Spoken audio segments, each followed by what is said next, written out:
We're not going to get environmental issues addressed without having social justice. And we're not going to get economic growth in this country or sustained profits for companies without real social justice and without addressing environmental issues. Last night, I was sitting at dinner and talking to somebody, I think she's in the room, and was saying, well, you know, as a black woman, do I vote for Hillary Clinton or do I vote for Barack Obama?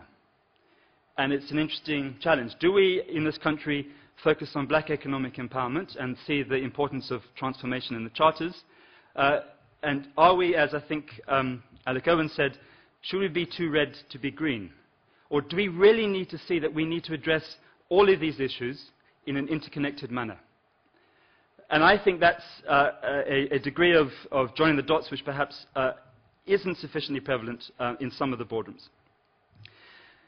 And finally, I talk about innovation and a fundamental shift. And I think in many respects what we're doing, and this is an idea from the chap that wrote Cradle to Cradle, whose name has escaped me. But in effect, what we're doing is we're making incremental changes. We are an organization that's driving south, and we're just taking our foot off the accelerator, and going south more slowly is not the same as going north. So we're not seeing, I don't think, the levels of systemic transformation in the full sense of transformation that is required to address some of the environmental challenges that are facing us. So how should businesses respond on environmental issues, ideally? Well, ideally, it's fundamentally linked to your core value drivers. So what we'd like to see is an appreciation in companies, and we're beginning to see this, that they see we are going into a time of increasing turbulence around social issues in this country, around environmental issues here and elsewhere. I want us to see what are the value drivers. What's the value at stake for my company? So as a retail company, how does environmental sustainability impact on feet through the door? How does it impact on our growth ambitions on having more retail stores? How does it act as a potential differentiator between my company and others in my sector? And so when I read your integrated sustainability report, I see these are the value drivers, which the shareholders and analysts understand, and I see this is how environmental issues impact on those value drivers. We see increasingly concerns around reputation and regaining legitimacy in business. And there's actually often a disconnect between those who are best in class in a particular sector and those that have a better reputation. And so it's an interesting challenge that needs to be addressed. But finally, it's about what we call organizational agility. If we're going to go into increasing turbulence, and we're seeing that if you're a flower farmer in Kenya, you've just hit extreme turbulence. The organization that's going to do best in the long run is the organization that is the most agile. It has the capacity to respond proactively, to identify and capture opportunities more quickly than its rivals. And so this requires certain attributes. If you're going to be an organization that demonstrates that agility, you're going to have two key attributes. One is an adaptive capacity, an ability to change what and how things are done in relation to interacting systems. And secondly, a transactive capacity, the ability to develop and leverage mutually respectful relationships of exchange. So it's interesting to ask of your company, how adaptive are we? How easy is it for us to change what we do and how we do things? And you look at the companies that have been around over 100 years, and you see remarkable capacity for adaptation.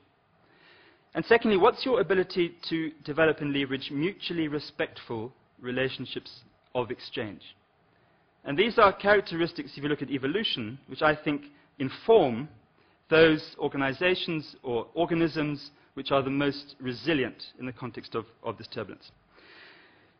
I'm going to go back to the first 5 issues of King 3. The first one was leadership. I'm going to close with a few thoughts on leadership and what this means in the context of environmental sustainability.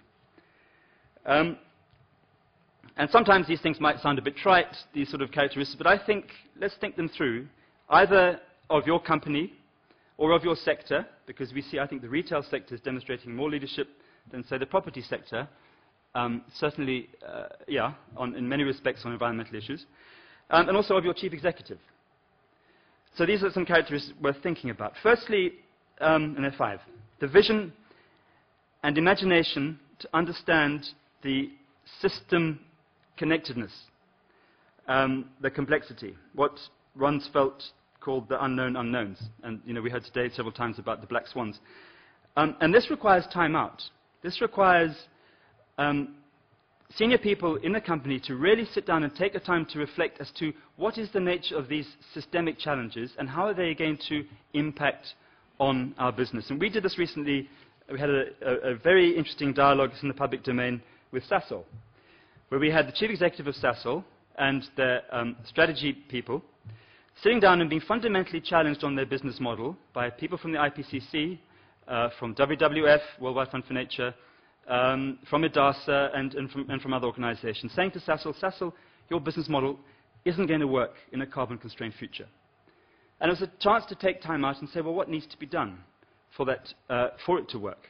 So that's having a degree of vision and imagination and time out to do that. Secondly, is courage.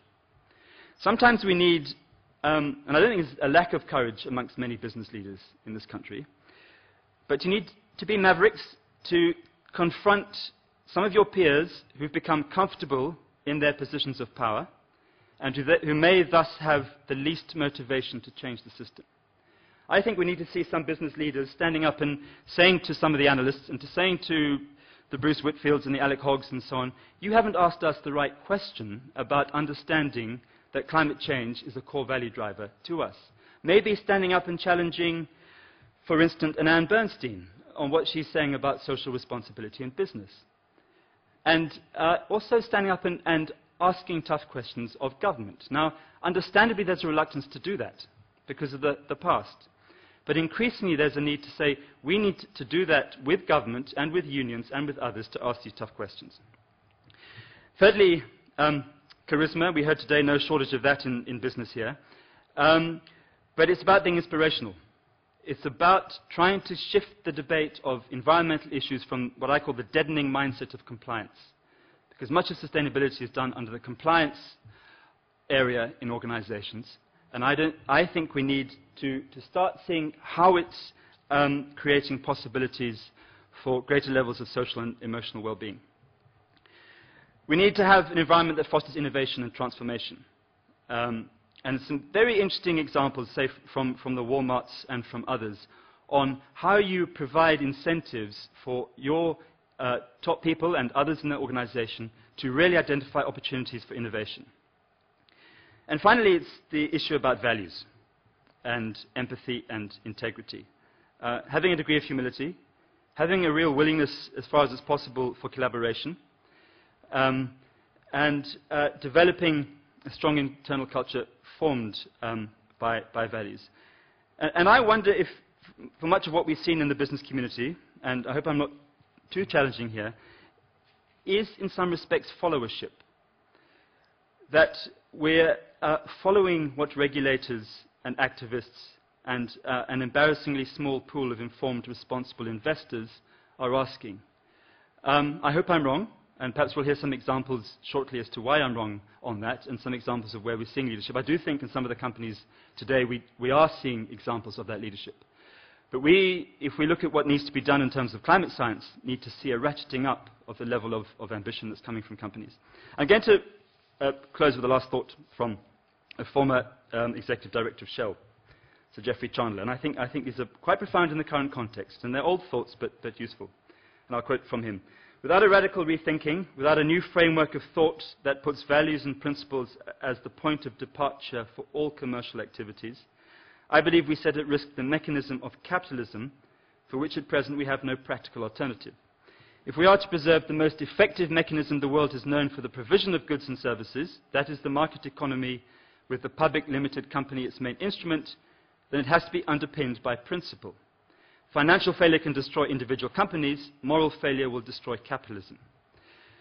End of quote. And I think what we're seeing now, it's interesting looking at what's happening with the banks, is some levels of moral failure in certain sectors by business.